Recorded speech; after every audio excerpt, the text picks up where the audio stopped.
NBA draft, it's on Wednesday. The Rockets have the number 3 overall pick. They also have pick 44 for what it's worth. We heard some interesting tidbits about the Rockets over the weekend. Specifically this one from Mike A. Scotto, who is a senior NBA insider and host of the Hoops Hype podcast. He wrote, the Houston Rockets are big game hunting. Oh, wow. Are they poaching? A little poaching here? Shooter! One of the many notable names on their radar is Paul George, league sources told Hoops Hype. George could potentially exercise his $48.8 million player option to facilitate a trade to his next destination. But currently, the chances of Houston landing George are unlikely, sources said. Okay, well, what's the point of this report, Mike? They're hunting. That word is cool. They're not landing. They're not killing anything. But they're hunting for big names. Meat is murder, as they say. Or as I would say to any theoretical vegan item on the dating apps now that I'm back on. I'd pretend for a little bit. I mean, the first time we eat out, I'd say, oh, I thought this steak was gluten-free, vegan-friendly or something like that. But so Paul George is on the Rockets' radar, and I guess this isn't the only star that they're thinking about. This is from an ESPN mock draft, which has the Rockets taking Reed Shepherd at number 3. They did meet with him, and I believe for most websites where you can place a wager, he is the odds-on favorite for the Rockets to select in that 3rd spot. But I was really intrigued by this paragraph in that article with a little extra tidbits in addition to the mock draft. The Rockets are clearly in win-now mode and would love to add star power to their roster with players such as Kevin Durant, Jimmy Butler, Mikal Bridges, and Brandon Ingram, as well as role players, including Brook Lopez and Marcus Smart, being some that other teams say the Rockets could have interest in targeting. The Rockets are clearly in win-now mode? Hang on. No, they are not. I think they are. They are not. I don't. They probably shouldn't be. But this goes back to the phases thing when they introduced Udoka about phase 1 and phase 2 and phase 3, and the reports we had at the deadline that Ime Udoka was thinking about trying to speed up the process on this thing. He wants to be the coach of a team like the Boston Celtics that he took to the finals. I don't think he wants to rebuild the baby Rockets. And I really, they got to make the right moves, but I really think they're going to try to hit the fast forward button here pretty aggressively. And look, all the credit in the world to them because it's been an unwatchable product for the most part the last couple of seasons. Last year, this past season that we just saw, that one, okay, they actually were watchable. So I understand that, and there might be some pressure from ownership to get back on the winning train sooner rather than later, or at least be competitive/relevant. But at the same time, you got to be realistic with yourself. Can you land any of those players, first off?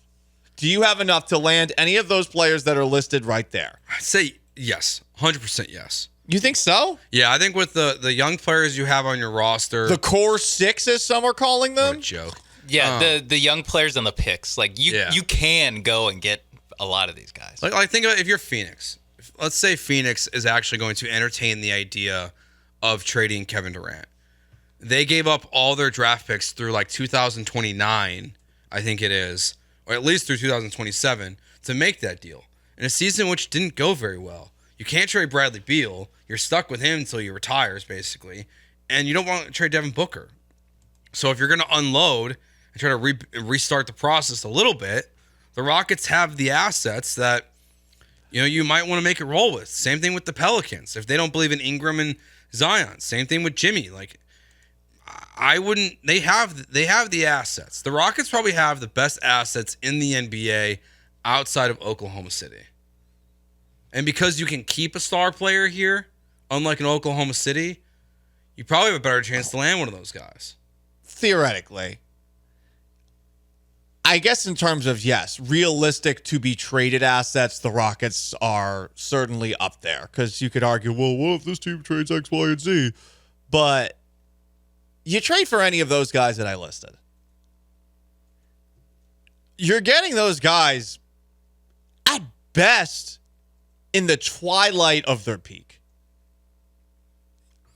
Are you really expecting Kevin Durant going into year number 18 to continue this? Is Jimmy Butler going to be Himmy Butler in the playoffs next time around? I like both of those players. They would certainly be much more interesting, the Rockets, if they got either of those guys this coming season.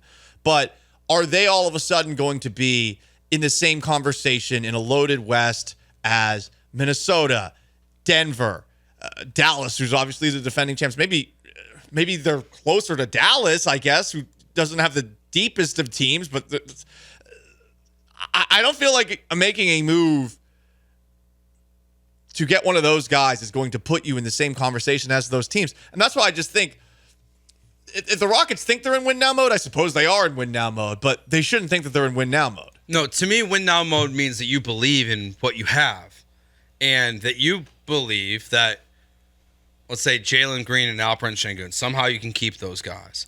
That those two guys are ready to take the next step in their career, and that adding Durant, Butler, or Paul George or Ingram to those two guys elevates you.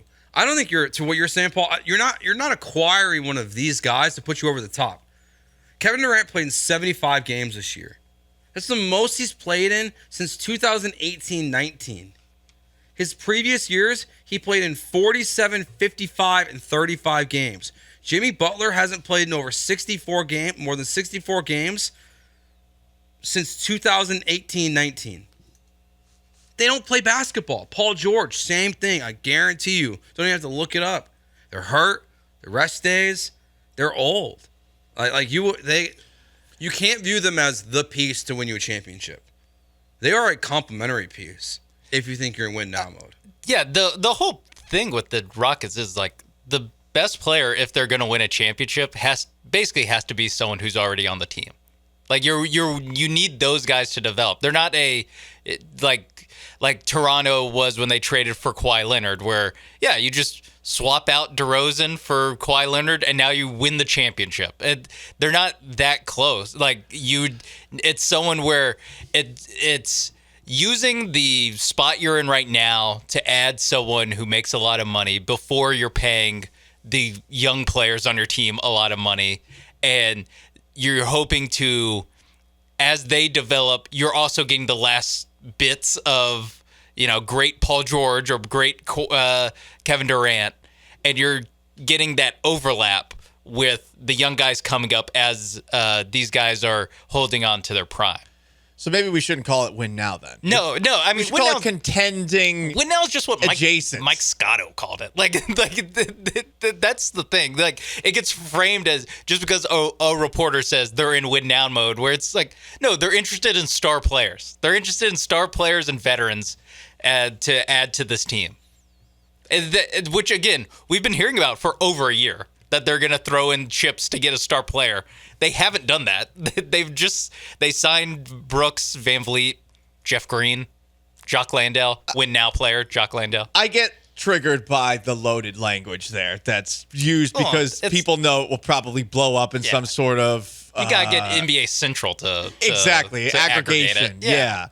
But win now... It's also, we talk about Kevin Durant, like, does Kevin Durant want to be traded? Because good question. Phoenix isn't going to trade him unless he wants to be traded. And normally, when he wants to leave a team, we know ahead of time. Want to be relevant now.